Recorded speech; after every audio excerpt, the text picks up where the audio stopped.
Cunningham, Yep. Brigitte Frisell, Here. Greg no, Steve House not yet, Frank Hotchkiss, Kadich no, Sheila Lodge no, Opplinger no, Krista no, I'm Michael here for Drury. Krista. Yep. I'm here for Krista. And state Oh, your okay, name for sorry. the tape, please. Mary Cantello. Michael Drury Yes. and Howard. Yes. Okay, ready to go. All right. Did you want Please. to kick it off? Okay. Well, I'll just say that Greg and Ariel and I got together and we're trying to create order out of chaos. Huh? Speed it up. Well, just to make things more clearer, I mean, we've all been wrestling with this, and we came up with some options that we think might be helpful. I think Ariel just passed those out. Steve House is here. And is that correct, Ariel? You just passed those out? Yes. Okay, so are you ready? Please to take a start? go- yeah. All right. So we have collectively been foundering on the shoals of real estate signs. Yeah. Yes. And last time, we looked closely at a proposal that Ken Opplinger and Krista Pfizer put together that would have defined off-site right-of-way signage permission based on the length of the event. And the idea was that temporary events would have this ability to use those signs. There was quite a bit of debate about the wisdom of having signs in the rights of way. So where we ended was that you asked that we put together a review of what other agencies have been doing post-Reed. So to that end, Megan put together this list. I asked that it be shortened into summary form to kind of lay out what people are doing. Oh, there's Sheila. Oh, Sheila.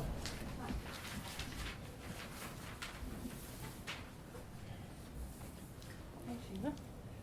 This is the topic du jour. Thank you. So the memo you These are have in things front we of you dated researched June ourselves. 28th addresses real estate signs and what some other jurisdictions have done. I need to preface it that the first bullet, banning signs in the public right-of-way, has apparently been a popular option. Megan knows the statistics, I don't. A report done by the Sign Research Foundation found that 73% of the communities that they surveyed banned signs in the public right of way. What percentage, I'm sorry? 73% And- banned them outright. And that addressed real estate signs? That included real estate signs? It included all signs. Okay. Don't think that's gonna fly here, but. that's- Well, I'm not suggesting it, but I felt that we should give you the statistics because I think that reflects not so much hostility to real estate signs as the difficulty of trying to regulate public right-of-way signs. Yeah. And-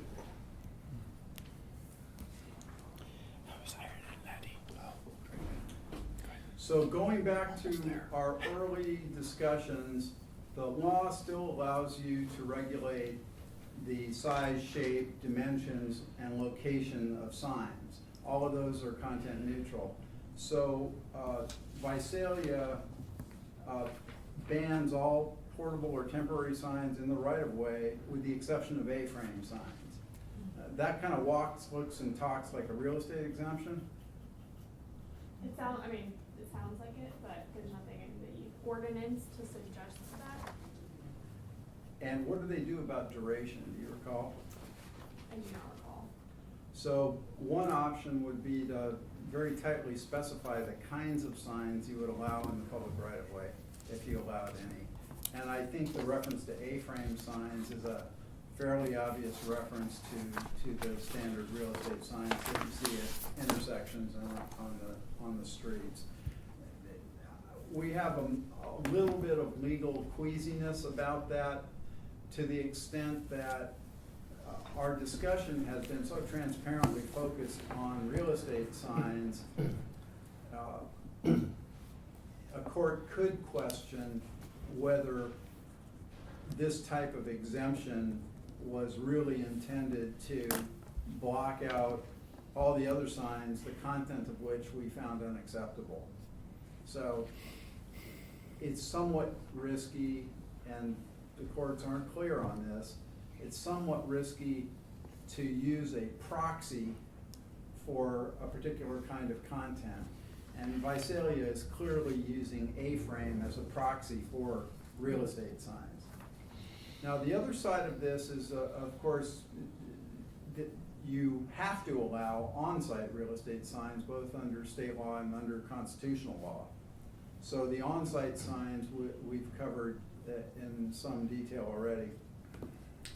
The third bullet is a cumbersome but available option, and that would be a permit system. And as I've mentioned before, permit systems regulating the First Amendment protected speech are called prior restraints, and the courts analyze those permits as if they are censorship. And so they very strictly limit the discretion of whoever it is issuing that permit. You basically would have to have a checklist of 4 or 5 criteria that if the sign met those criteria, it was approved. You wouldn't, outside of El Pueblo Viejo or the downtown core, be able to have any, I mean that directly, any kind of discretionary qualitative consideration about whether it was a good looking real estate sign or not. So a permit system's another way to do it. And of course you couldn't discriminate to allow permits only for real estate signs. It would be a way of, for example, assuring that the sign in the right of way did not obstruct free passage for a disabled person, did not block a traffic sign, some kind of very objective criterion that you could use. Okay, so Berkeley has approached this with a content neutral set of regulations. They specify where signs are allowed. They specify that traffic hazards or blocking crosswalks and access ramps is not allowed. And they require the sidewalk to have a certain width and then limit the number, size, and duration. That's all well and good and lawful. The question you struggled with last time was how enforceable it is. Because it is unlikely that the city will ever have the money to fund a weekend sign enforcement patrol. So that this kind of regulation would be difficult to enforce. You're talking about the permit system? I'm talking about the Berkeley Oh, the Berkeley system of Yeah. having those safety criteria. Yeah, yeah.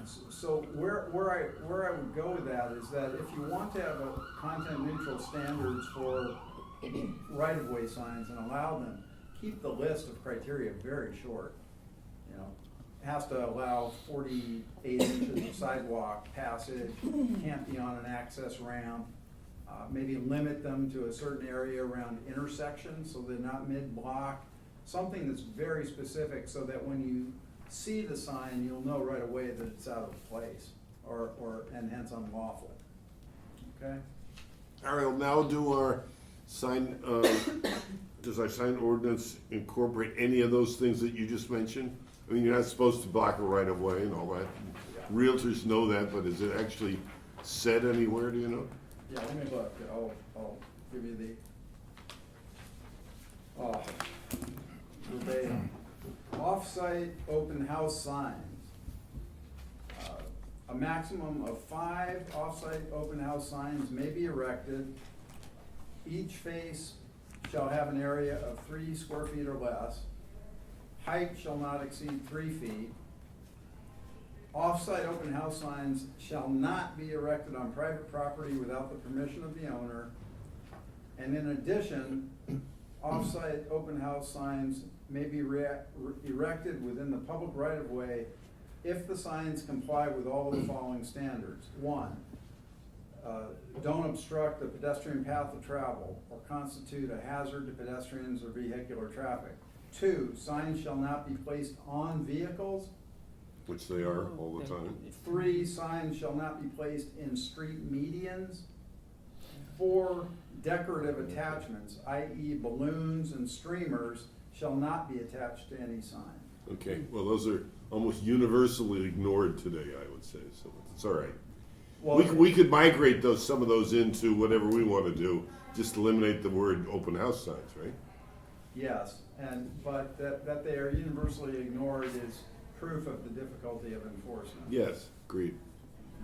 Okay, sorry, I interrupted, go ahead, you have. No, so going back to the list, the ban signs in the right of way except temporary directional signs for one-time events, that's pretty close to what Ken and Krista were proposing. So the last bullet is to allow temporary real estate signs but ban other commercial signs. Big legal question, whether we could find a substantial government interest. You'll remember that the commercial speech test says that instead of a compelling government interest, you have to have a substantial one. And that's a lower standard and easier to meet. So maybe there's a way to distinguish real estate signs from other kinds of commercial transactions. I really wouldn't advise going that route because I don't know that, well, let me say it this way. I would not advise going that route unless you can come up with some really good reasons why the government cares to allow real estate signs and disallow all other signs. You need to have a very explicit rationale. So things like traffic safety or an interest in promoting local property value. Yeah, they're Go ahead. actually outlined on the second page. I can read them aloud to you guys. So real estate signs provide a flow of truthful, legitimate commercial information to consumers to enable them to make one of the most important decisions they have a right to make, where to live and how to raise their families. Now that comes from a Supreme Court case. However, it was dealing with, I believe, on-site real estate signs, which are protected under the First Amendment. However, off-site signs are treated differently. You don't have that same right to speak on public property that you do on your own private land. So the court, what that phrase means is that there's a good reason, according to the Supreme Court, for treating real estate signs differently under the commercial speech doctrine. This is a case 40 years older than Reed, so you have to keep that in mind. And it only applied to on-site signs, Believe is so. that right? Yeah. Believe so. So it seems like a big difference to me. Well, but could we argue that any commercial sign, a sign in this case, assists in sale of homes and reassessment of homes, and that in turn has a substantial effect on tax revenues, which it does? That's in here as well. Yeah, I think that's another one of the option, or one of the substantial Why don't you read government the fourth interests. bullet? So real estate signage helps promote real estate sales, enabling sellers to sell more quickly and move to another residence, which in turn increases further economic activity. The state and communities derive revenues from these sales and an expanded tax base. So again, we received, these bullet points come from a memo that a lawyer wrote, and he was hired by the real estate companies. So this is the industry justifications post-Reed that they're suggesting people use. And I think it's genuine to say that the ability to sell property is a very core constitutional property right. So I don't think there's anything untoward or disingenuous about wanting to enhance the ability of people to sell property. That seems to me to be an Arguable point. well, no, an honestly Yeah. legitimate government That's what I interest. mean. But what's the difference between that and anybody that has a commercial transaction to propose for whatever merchandise they want to sell? You tell me. The Yeah. size of the investment. I mean, Well, the size of the investment and, Discrimination. no, but look, we're talking about 1,000 sales a year. That's significant and plays a significant part in the budget, if I can put it that way, of the city. In other words, what we can afford. Are you saying that these houses would not sell if they weren't able to have these off-site would signs? hinder- I don't think you could say that, but you could say that this enhances the sale. So it's impossible to prove one way or the other, whether they do or they don't. There are people like Ken Opplinger who said he found his house because he saw a real estate sign. He wasn't even going there. Well, I think that's legitimate. I mean, I do. I think that people drive around neighborhoods that they've targeted. Let's say they're from Los Angeles, they want to move to Santa Barbara, and they go, we want to live on the Upper East Side. So they drive around the neighborhoods, and Yeah. they see a sign, Right. and then it goes from there. Make a phone call. I think these points are legitimate in terms of the type of transaction that they would typically get into. I mean, it's a huge amount of money. Probably the biggest single investment they would make in their lives, right? Yeah. Is purchasing a house. Yeah. And so I'm somewhat sympathetic to these, to Yeah, this. but these points all refer to a case that was specifically about real estate signs on property, not the public right of way. The public doesn't owe the real estate industry, the ability, the option of using the public right of way to advertise. But And the Frank, logic- you pointed out last time that there's an app that you can get for your iPhone that'll show where other properties are in the neighborhood That's the that are RPR. having open houses. But And That's- we have at least 4 publications in this town, only one of them that you have to pay for, that list open houses every week. And they have maps, and they show people where open houses are. yes, and those are all good, but all the logic that applies to the on-site sign also applies to the off-site sign. Yes, it does, but that doesn't necessarily legitimize the use of public property for advertising. Well, I think in this case that sorry, you were gonna say, yeah. Yeah, the three bottom bullets on page 2 come from the real estate industry memo, not from the township case. So these are untested but seemingly legitimate rationales for treating commercial real estate transactions differently than other commercial transactions. So it's, Okay. So the app that you were just talking about is only available to agents. It's RPR and it's not available to the public. But agents can advise their clients. They can't, but Of if you have, those if you're a person locations. that doesn't have, if you don't have an agent yet, Mhm. and you're just perusing the city, kind of, you're here because you're at a wedding, at a birthday, at a, whatever, you fall in love with Santa Barbara, you're driving around, you don't have that ability, and the signs is something that actually are out there to point you to the possibility of, I know that. Yeah. I buy that argument completely. I just don't accept the fact that we should, or the contention that we should allow signs in the public right away. Okay. And Steve, I you had agree with something? you. Yeah, I would like to make clear where I stand. I think that the proposal that was offered up at the last meeting, I still don't support, because it just opens the floodgates, and anybody that has any message at all can put signs out there. I suggested that a permit system might be a way that makes everybody have to go through not an onerous step, but just a process, and that may deter a lot of people that otherwise would just put signs out there for the heck of it. I also see that this last proposal that we've just been discussing is a possible way to do it, as long as the attorneys feel that it can be legally supported. So I support a workaround for the real estate industry, despite what I said the first meeting that we had. But I just am not. I can't support what was proposed the last meeting. so as far as the permit Uh-huh. issue, we have 1,600 members. Now, granted, not all of those people are Now, active. it can be an annual permit, and as RL suggested, there could be a little badge, I think you called it, some kind of emblem, that when you get the permit, you affix that to your sign, and it's easy for anybody to recognize that's a permitted sign.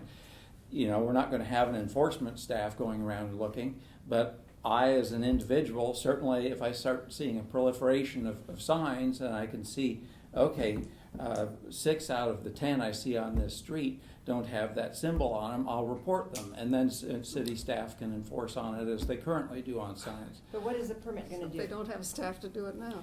The permit does a number of things. It deters people that would otherwise just kind of casually go out and put up signs, and they're not even aware of what the guidelines are for size and color and stuff like that. So going through the permit process at least gives city staff the opportunity to give somebody a sheet that explains you can't put them in XYZ spot. Because, I think that it's quite possible we'll see a lot more of these signs because any business could start using them. And recall that we're going to have a substitution clause that says anywhere a commercial message is permitted, a non-commercial message can be substituted. So imagine a permit request for 200 signs that say God loves Chick-fil-A. Okay? Mm-hmm. That's the way these cases arise, is that somebody with a different interest than what you anticipated comes forward with a challenging message, and there's the lawsuit. So in terms of us passing on it as lawyers, it's a probability issue. All I can give you is a probability of success, and our predictive ability is very low now because it's only 2 years after Reed. So that works two ways. The way that should help you is that anything you do will be risky. The way it's harmful is that trying to follow the pre-Reed commercial speech doctrine lines is going to be perhaps a tougher job. So where I come out on it is to stay pretty silent as the city attorney, because I think there's going to be inherent risk in whatever you do, and I'm not sure how to mitigate that risk. Therefore, I don't want to influence your policy choice. All right? The law shouldn't drive this decision because it's too unsettled in my mind. Let me, if I may, anybody else wants to jump in here? I have a couple Yeah. questions. Howard, go ahead. So, a sign on private property, and then you have a sign on the public property. Are there any rules that are different as to what you can say, content-based? As, for example, if you allow signs in the public right-of-way, can those signs say things that signs on private property can or cannot say, or vice versa? Are they the same, being in public, being in private? The public right-of-way is not a so-called traditional public forum so that it's in any kind of speech free-for-all. So you can restrict the public right-of-way to city-posted directional signs on how to get to the mission, how to get to the harbor, how to get to the zoo. And that's the direction that the sign guidelines that were recently adopted had. The city did a very detailed, Dan, you may know, why don't you talk, you know more about this than me. The wayfinding program? Yeah, speak up for the microphone. I wasn't directly involved with the city wayfinding sign program, but there is a citywide sign program involved with for wayfinding. We reviewed that in the Yeah. sign committee. And as I They're recall, purely it was very directional. focused on the aesthetics of the signs and having some uniformity and consistency in those wayfinding signs. I have another piece of question. So if you say that the public right-of-way cannot be used for private commercial, what do you call it, commercial use, signs, could that in any way be construed as restraint of trade?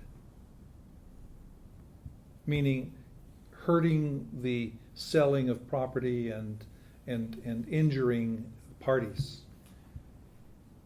No, not in the public right-of-way. There is both a statutory and constitutional right to have a for sale sign in front of on your property. On your in front of property. house, yeah. Right. So the public right-of-way is really, belongs to the community, it belongs to the public. Special interests don't have any special claim to that, do they? Well, let me put it this way. Today, the Supreme Court told us that if we can establish a reasonable relationship between the 1,000,004 we charge Edison each year for the right to use the streets, that it's legal. So typically, the public right-of-way has been closely guarded because it's important for things like cell antennas, telephone lines, sewers, sidewalks. So the traditional government approach is to closely guard the public right-of-way to make sure it's used for public purposes.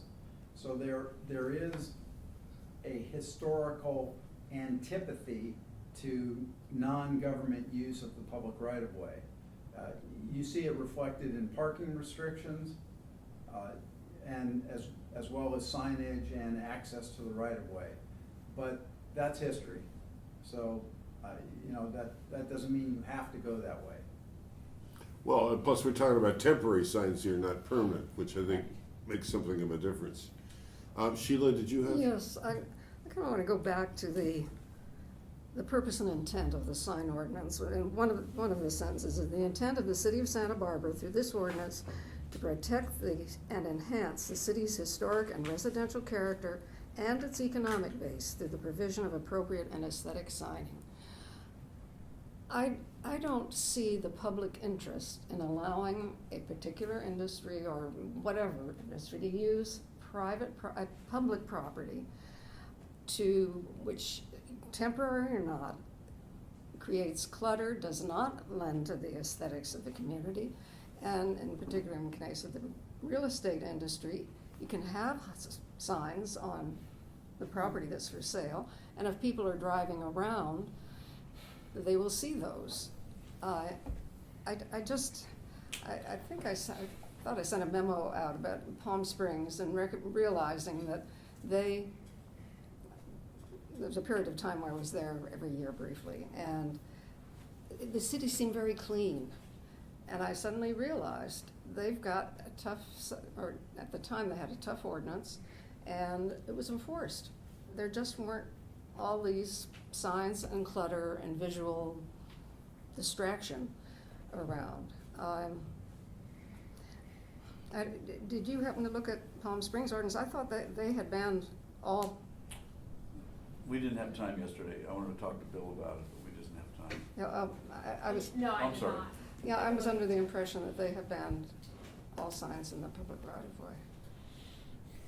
May I ask a question? Please. It's in the second bullet point, the A-frames. The A-frame signs that Visalia is dealing with are content neutral. And that's what they, or is this all specifically real estate? These the A-frames, like open house? Content neutral. So they could have a red arrow pointing to the sky on an A-frame, right? And they could have concert tonight on an A-frame. I mean, Anything. anything. Yeah. Right? Open season on an A-frame. Yeah, but they're considered temporary. I mean, when we consider A-frames in Santa Barbara, we're thinking about open house frames. Yeah. I mean, A-frame. You know. Right now we are, yeah. Yeah. You see them downtown. Well, I don't think there's any question that we're, You see them downtown advertising businesses as well. Yeah, yeah. I don't think there's any question we're gonna have to open up, unfortunately, to signage that we don't want because of the way the Supreme Court has done this. Yeah. But the question is, I have a question, Ariel. Could we have a restriction for X amount of signs, let's say 4 signs per event, for 4 hours only, on residential streets only, with some exceptions being, and I'm thinking as a realtor here, Milpas, Cliff Drive, parts of Cliff, the Meigs Carrillo intersection, 1 block in all directions, 1 block in Modoc. In other words, these are commercial streets that would be accepted. Where, you mean they would be allowed? Yeah, where these would be allowed, where the restrictions would be accepted. And Upper State, west of Mission, because that's an entirely commercial street and is adjacent to Samarkand and San Roque and all that, and people drive that spine and want to take that and then turn to see an open house. Is it possible to have a ordinance as I just described? as far as you could say? Yes, I would advise one small change, and that would be rather than 4 hours, specify the hours during the day when the signs can be posted. Far more enforceable.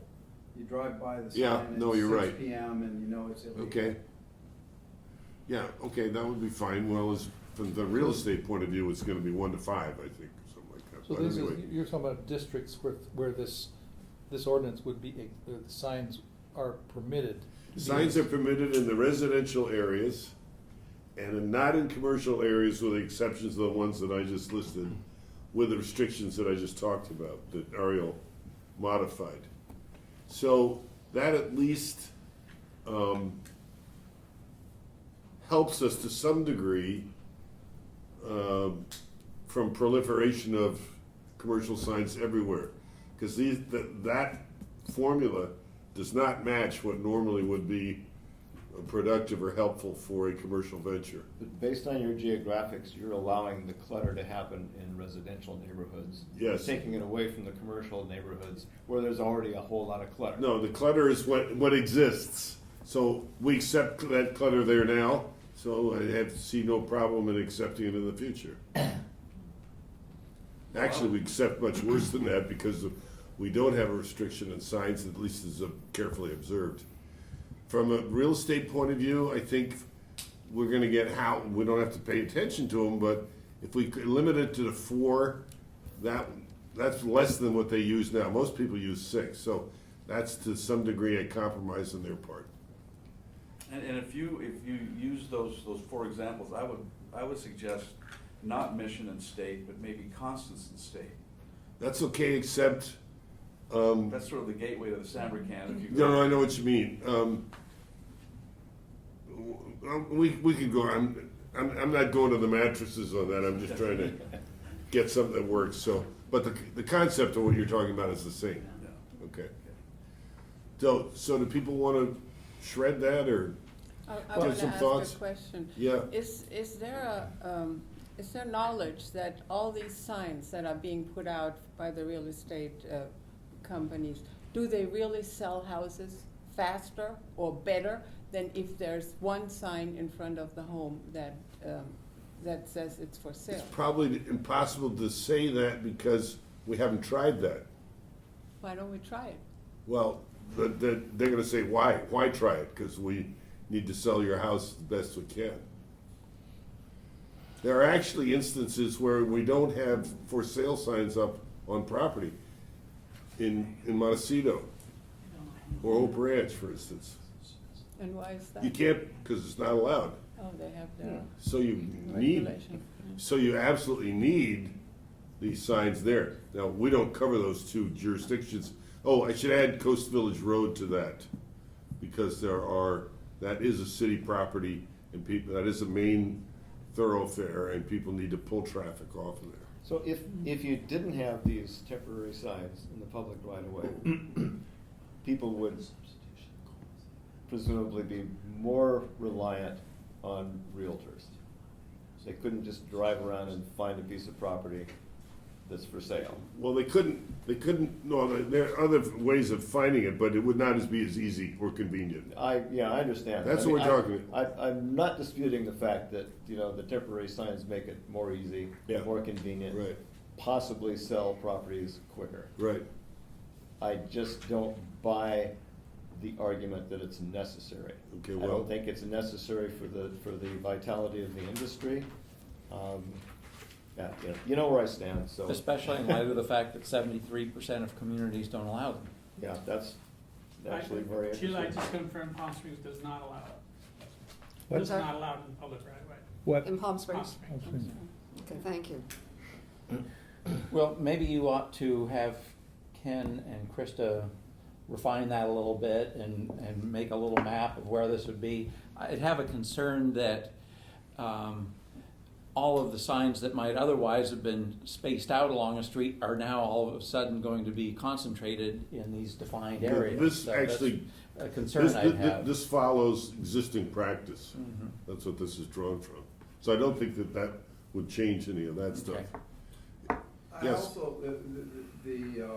Ken in behalf of the real estate representatives and Krista, were very hostile to limits on the days of the week. And we know that the open houses happen Saturday and Sunday, but the tour happens in a kind of a random way. From an enforcement standpoint, if you pin down the days of the week as well as the hours of the day, we'd have a very objective, very clear way to know whether a sign was legal. If it's Tuesday at 4 o'clock, it's illegal. If it's Saturday at 1 o'clock, it's legal. So, you know, there was not compromise.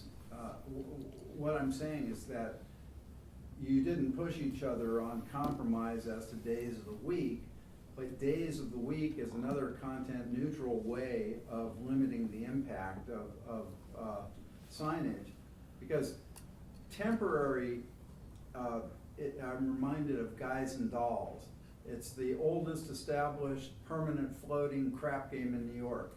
If it's temporary, but it's always happening, it really doesn't matter that the sign face is different. There will still be signs there all the time. I'm going on the principle that the more simple this is, whatever we do, is gonna be the more effective Yeah. and easier for people to follow. So if you start getting time of day, day of the week, whatever, we're making it more and more complicated. Remember that table that they had was confusing. What I just proposed may not be perfect, but it's not at least confusing. Frank? Yeah, Dan. So I see a potential substantial government interest in providing the wayfinding to these properties, because they're often in residential areas, streets people aren't familiar with. So for safety and informational purposes, I could see a government interest in having that wayfinding and not cluttering it up with other kinds of commercial signage. So people aren't distracted, people Oh, are focused that's and interesting. can find the property. And if we're challenged and it doesn't look favorable, we could potentially change it or remove it, and it's our right of way. I guess my concern, coming from Public Works, is that having the ability to change the face. I mean, we could have during this time period in front of the mayor's house as many signs as can fit next to the sidewalk, and no one can touch those, right? If they're out, they're just out, and they can say anything that they want. I So, will- so do I understand you're arguing that it makes sense but a limited, in other words, commercial proliferation could be against public interest? Yes, because it's visual clutter and confusing and distracting Yeah, to it's- drivers in these areas, and just in the Yeah. interest of preserving what we have, I think that there could be an argument there, and if that's an argument that doesn't survive in court. So it's our Dan's property. saying that there is a substantial government interest in distinguishing real estate signs because of their wayfinding value related to these temporary events. Well, not any not real estate signs, any sign that would have that function regarding a temporary event. Yeah. No, he's events. suggesting that it's a specific to real estate because of the ad hoc nature of real estate transactions. It's not like a toy store that lives at 1821 State Street. The real estate business moves Yes, day to day depending on the property. yeah, So there is a different interest in providing directions I see. to that ad hoc business than there is providing directions to 1821 State Street. Right. So you could say open house, but not we buy gold, basically, under that. Because That's it's directional. what Yeah. Did It's a you- different business. Megan? Yeah, I wrote this down today because the Supreme Court in Reed talked about 3 different types of signs. They said that warning signs marking hazards on private property, signs directing traffic, and street numbers associated with private homes would all survive strict scrutiny. They said that the presence of certain signs may be essential both for vehicle and pedestrian pedestrians to guide traffic or to identify hazards and to ensure safety. So that goes to the wayfinding interest, right? However, they said in regards to the signs at question there, which were temporary signs to one-time events, that these signs at issue in the case were far removed from those purposes.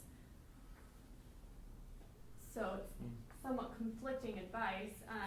It's saying that, you know, there is a substantial interest or a compelling interest in ensuring the safety of pedestrians and drivers in getting to the destination that they're trying to get to. However, the signs for one-time events did not conform to those interests.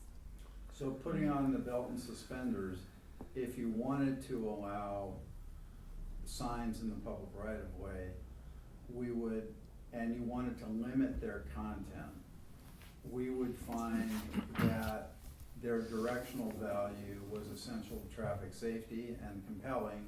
We would also find that their wayfinding value was a substantial government interest, justifying distinguishing them commercially from other signs. That would be intellectually honest. The difficulty we run into nowadays is that the court wants us to really be able to prove that that directional value is necessary. So they no longer accept the legislative wisdom of the city council that directional wayfinding signs are a good idea. They want proof that they are necessary for traffic safety. And we need to build some evidence along those lines. It might be as little as Derek Bailey's opinion, but we need to have some factual basis for those conclusions that it were either that directional and wayfinding were either compelling or substantial government interest. We need to have some facts to support that. Well, better to try than to just throw up our hands and walk away from this, I think. I don't know how we try, but we should try. I think anyway.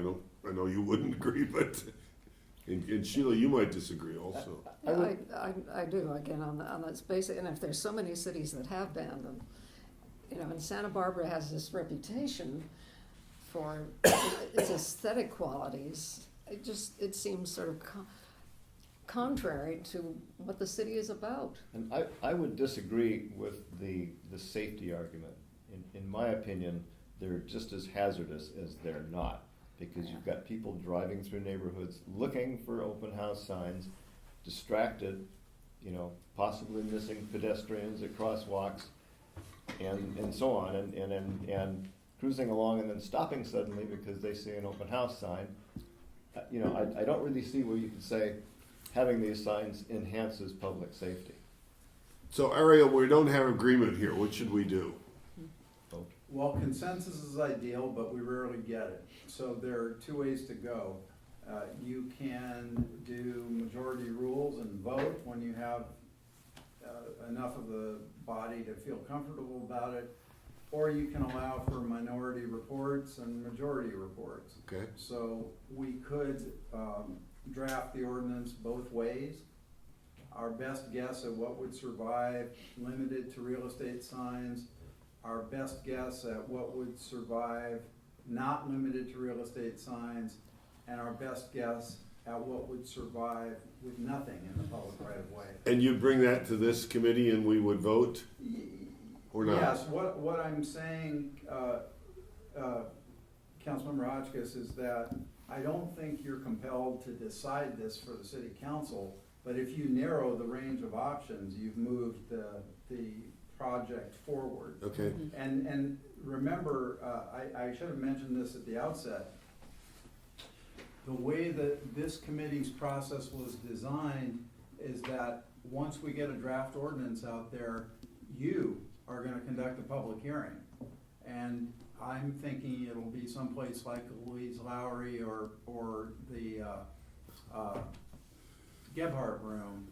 I didn't know that was part of this job. Can Sorry. I reconsider now? It's crucial Where's to Greg? get the public input. All right, but you all have got to be there. I'm not going to be the only one to take the slings and arrows here, so. So the fast path for now is to say, go draft it both ways, bring us back a draft consistent with what we've said thus far, and let's start chewing on the meat of the ordinance rather than the conceptual disagreement.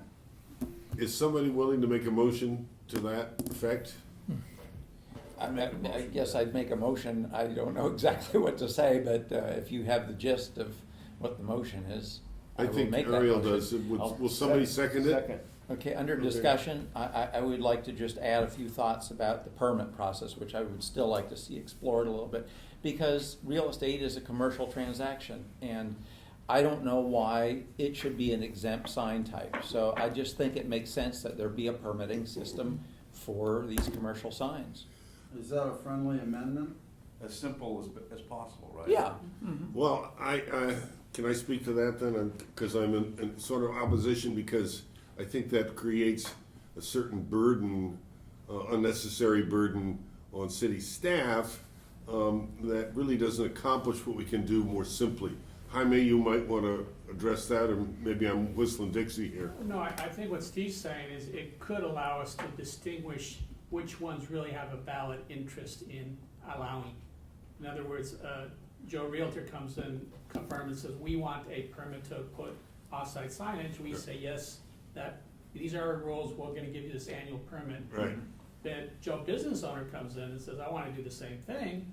I think I would wanna know under what parameters I could say no. Yeah, that's pretty discretionary. I could see. That's where I need to. Discretionary. I You don't, have to I don't allow think it. it's a matter of saying no, it's just that they are given something that says these are the rules and regulations, and if they have day-glow colors, or it's too big, or this and that, they can't do it. But if there's no permit process, and we know there's not gonna be any staff person driving around canvassing neighborhoods looking for non-conforming signs, then, I just see it getting out of control. So I think there's validity to the idea of the permit process. I'd just like to see it as one of the options explored a little further. So could that be a subnote to both things that you're writing, one way or the other? I'm hearing it as a friendly amendment to Yeah. add a fourth option Yeah. of permits. Yeah, no, I don't think it's a fourth option. Yes. So as far as the permitting process, Uh-huh. would it be done by brokerage or by individual agent? So if it was done by brokerage, that might be something that might be a little bit more, something that the realtors may go for a little bit better than Yeah, individual. I don't have an opinion on that. That's really city staff would need to So then you have figure like a out. Coldwell Banker, you have whoever it might be, Yeah.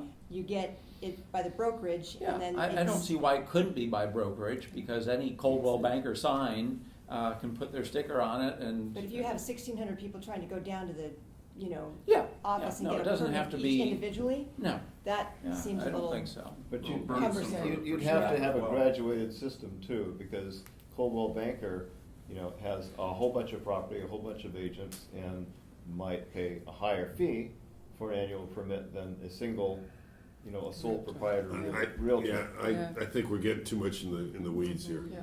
Yes, go ahead. So try to clear some weeds. So our choices so far, I know there's a great sentiment from a number of us to ban signs in the public right of way outright. That's one of the things on the table, is that correct?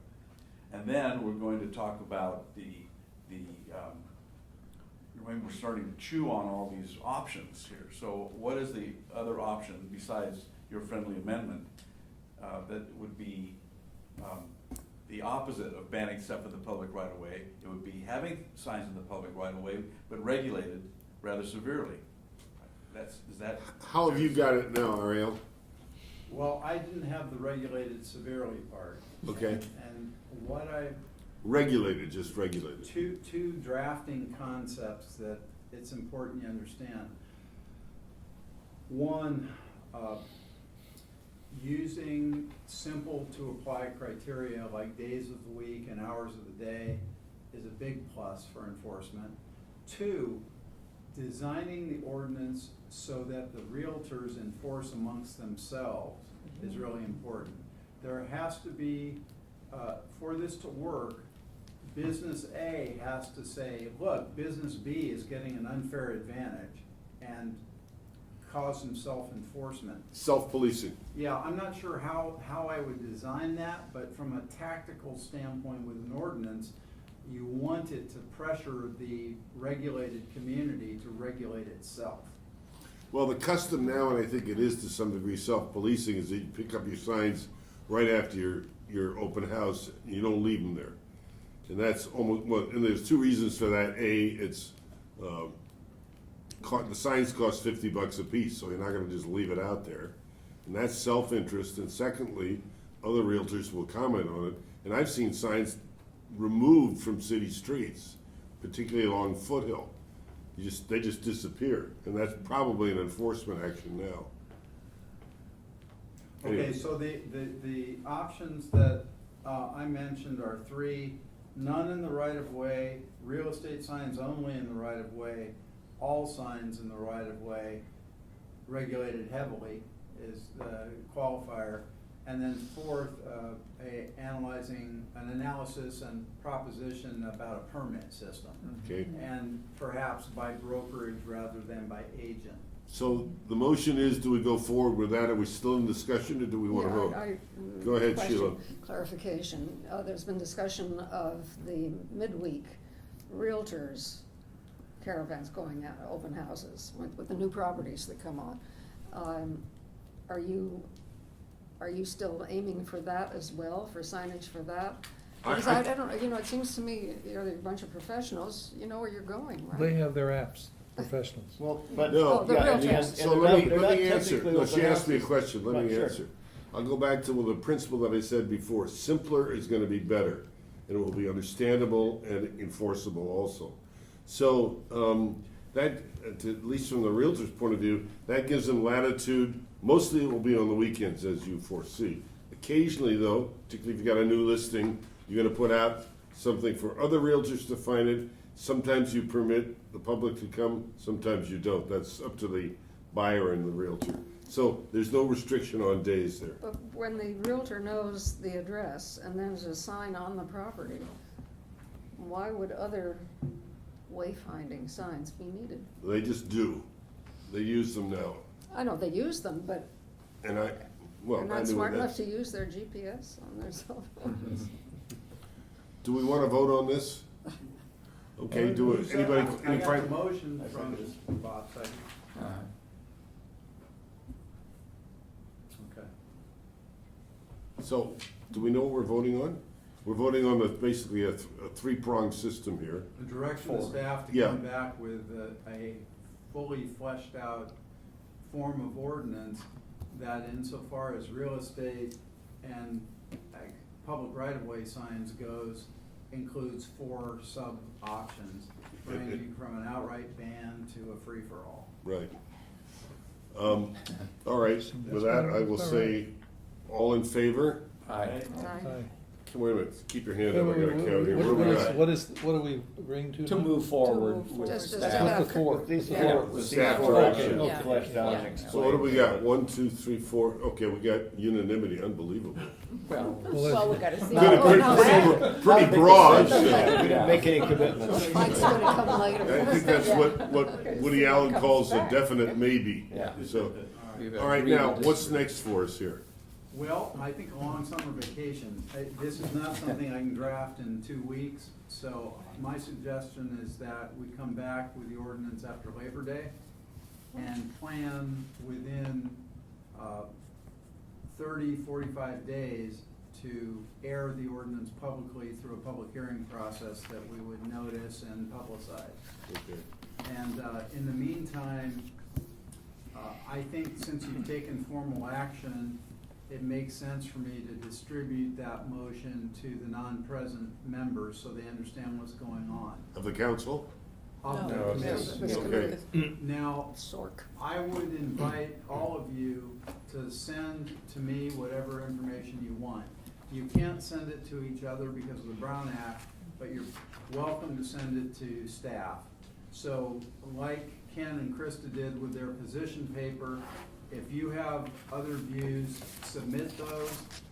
I would advise that a majority and minority report on these points will be very helpful to the council and ordinance committee as you go forward with a draft ordinance. Do we wait to make that until we see the draft ordinance? Yes, but you don't have to, so I'm giving you the option to use the next 2 months to. So you'd like to hear from provide- all of us our opinions and any thoughts we have had? Yeah, because if I write it, it's gonna have my Yeah. understanding. If you write it, I'm gonna know that Okay. it's right.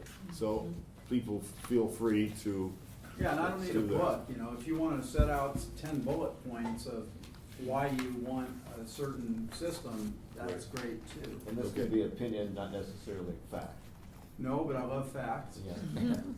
So, Facts as I see them. so you mentioned the 4 positions, and so we've agreed that there are 4 positions. we're exploring 4 options. positions. So we're going to explore those, or are we gonna vote on these, or what?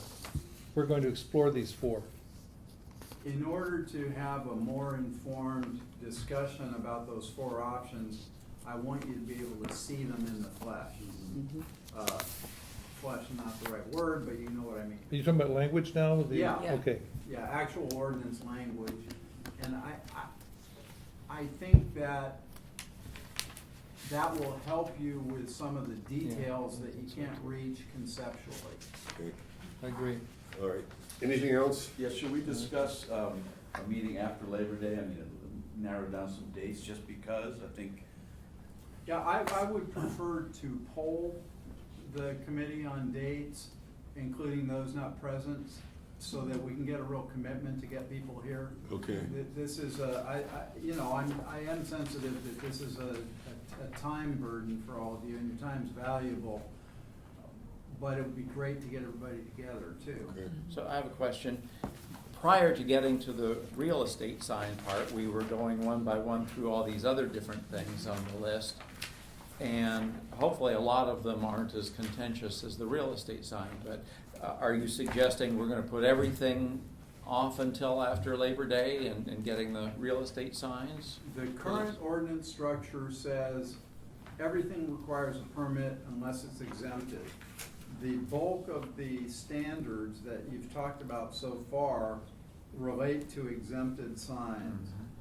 What we will do in drafting, consistent with the goal of having a policy neutral ordinance, is craft substitute criteria for those exemptions to try and carry those forward as best we can.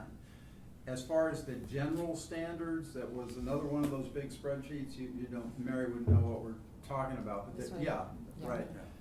We will incorporate the same general standards of height, location, color schemes. Now, where we're gonna have to get a little creative is in preserving what we have for El Pueblo Viejo.